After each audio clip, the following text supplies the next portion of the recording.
na sani kai za na yi wa baiti na ba na lamuni. Annabi kai na sani kai za na yi wa baiti na ba ni lamani.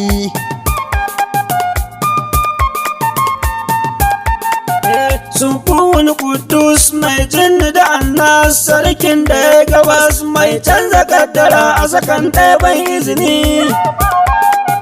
Na yi shirin tafiya ɗan nuna mini hanya, kada in taka kaya ka raba ni da dukkan masu fashin imani.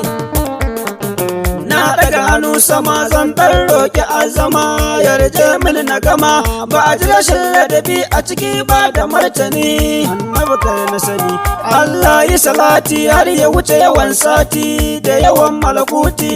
Ƙarawa gwamnatin Allah babban masani, ya babban masani mai mulkin hadara ko aruwa da kankara, mai yaye fatara a karance ka wuya ne ya babban sumuni. Annabi kai na sani kai za na yi wa baiti na ba ni lamani. Ali ne maɗa ba a rawa sai da kiɗa, ko an sha a daɗa ko a raban gado ne kuna da ƙaton tumuni.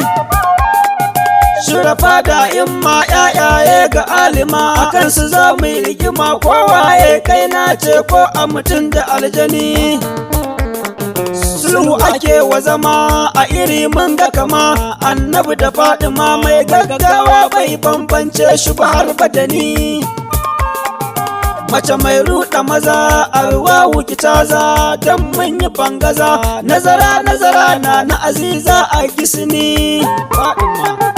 Ɗa mallakin uwa har komansa don kuwa babu ya ku a haihuwa, sai da Amina da Abdallah ku bani magani. Annabi kai na sani kai za na yi wa baiti na ba ni lamani. In na ce kai mu natsu kulɓar ɗaɗɗaga yatsu, sannan kar mu matsu jinjina za mu yi wa Imamu Ali mai rawani.